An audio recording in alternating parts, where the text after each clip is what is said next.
3 सितंबर को चीन में विक्ट्री डे परेड होगी और ये जिनपिंग के लिए एक शक्ति प्रदर्शन जैसा है।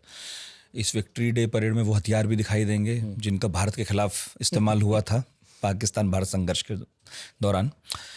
और ये वो दिन है जब जापान ने सेकेंड वर्ल्ड वॉर में अपने हथियार डाले थे और जापान हमारा पार्टनर है।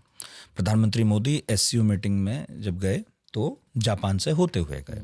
और ख़ास बात यह है कि इस परेड में व्लादिमीर पुतिन होंगे, किम जोंग उन आ रहे हैं नॉर्थ कोरिया वाले, और ईरान के राष्ट्रपति तो वहाँ हैं ही, पेजेश्कियन, वो भी रहने वाले हैं। मोदी नहीं रहेंगे, मोदी वापस आ गए हैं। तो ये एक संदेश है क्या वाइट हाउस को कि देख लो जी, अभी भी है टाइम, हम तो बना के चल रहे हैं थोड़ा बैलेंस। ये एक मैं समझूंगा ये एक संदेश है टोक्यो में भी, क्योंकि वो टोक्यो से होके आए थे इससे पहले, and that was a very I think सोचा हुआ एक डिसीजन है। ऐसा नहीं है कि नहीं बिल्कुल मतलब शेड्यूल ऐसे पर गए, ऐसा नहीं है, एक सोचा हुआ डिसीजन है।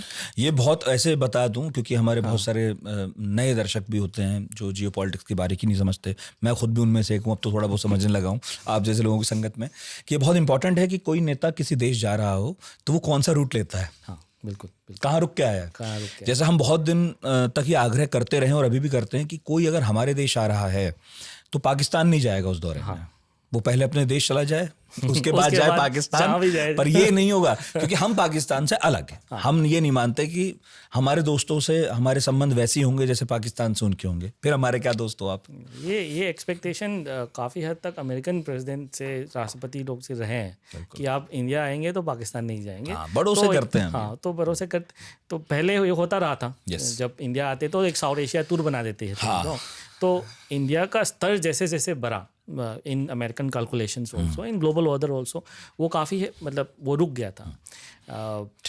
जिस तरह Trump is taking decisions,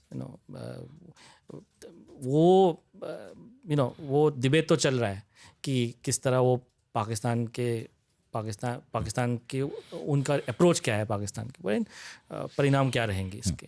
but coming back to your main question, ये है कि एक तो ये है कि वर्ल्ड वॉर 2 का जो एक विक्ट्री है उसको लेके काफ़ी अलग अलग नैरेटिव्स है। अब आप यूरोप और यूएस में जाएंगे तो उनका नैरेटिव ज़्यादातर ये है कि they were responsible for bringing the Nazis and the fascist down to the नीस।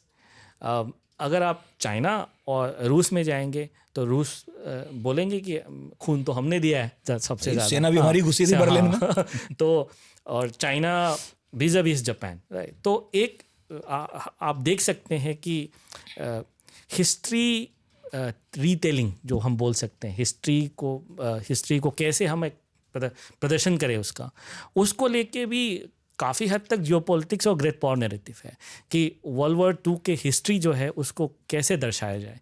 तो I think the victory parade in China is also an attempt कि चाइना का ये रहा है हमेशा कि वो हिस्टोरिकल नैरेटिव्स में काफ़ी ध्यान देते हैं, या वो मैरीटाइम के हिसाब से हो या BRI फॉर एग्जाम्पल। जिनपिंग खासकर जब से आए हैं, तब से इतिहास में उनकी बहुत रुचि है, प्रधानमंत्री मोदी की भी है ना। तो हिस्टोरिकल नैरेटिव्स में काफ़ी ध्यान देते हैं। तो आप इसको इस तरह से समझना होगा कि जो एक वर्ल्ड वॉर 2 का जो हिस्ट्री है वो चाइना का अलग है, वो रूस का अलग है, हमारा हिस्ट्री अलग है as a colonise power under Britain.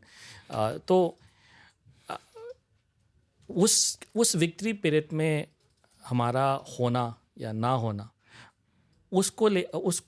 उससे चाइना के नैरेटिव और रशिया के नैरेटिव से हमारा अलग नैरेटिव, बिल्कुल ही अलग नैरेटिव है।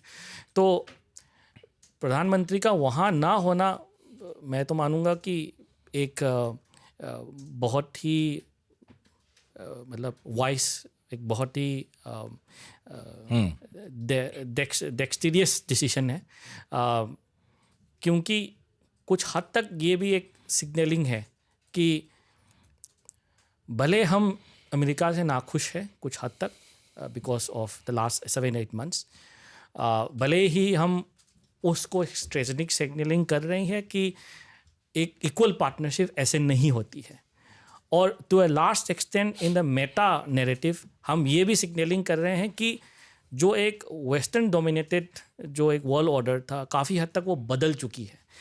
हम नहीं चाहते हैं कि is dominated by someone else, मगर वो काफ़ी हद तक बदल चुकी है। हम ये भी दोहराते रहते हैं कि हम एंटी वेस्ट नहीं है, हम नॉन वेस्ट के पार्ट है और हम वो नॉन वेस्ट नैरेटिव को आगे बढ़ाना चाहते हैं, ना कि एंटी वेस्ट। ब्रिक्स में हमारा वही एक ज़्यादा स्टेटमेंट भी रहा है। तो I think it's a signalling also to America कि हम अमेरिका से नाखुश हैं और इसके वजह से we are ready to talk about reformation of world order. We are ready to talk about global governance. We are ready to talk about technology governance. We are ready to talk about counter terrorism. हम इस सब के लिए हमारा द्वार खुले हुए हैं, मगर इसका मतलब ये भी नहीं है कि हम किसी भी दल के पार्ट कभी नहीं थे। तो इसका मतलब ये कतई नहीं है कि हमने अमेरिका का दल छोड़ा और किसी और दल को पकड़ लिया। तो इस मामले में चैलेंजेस किसी दलदल में है ही नहीं, दलदल में है ही नहीं, तो इस मामले में काफ़ी चैलेंजेस आ सकती है। When you make a decision कि हम इसके पार्ट है उसके पार्ट है, काफ़ी हद तक उसका भी रिस्क एंड अपॉर्चुनिटीज़ है, मगर इसका भी है, मगर हमने इसी रिस्क एंड अपॉर्चुनिटीज़ को चुना है कि एक हम ऑटोनॉमी में रहेंगे, हम ऑटोनॉमी को प्रैक्टिस करेंगे।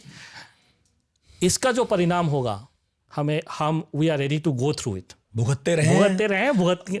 भुगतेंगे, मगर हम ऑटोनॉमी को नहीं छोड़ेंगे। ये एक सिग्नल है इंडिया की तरफ से।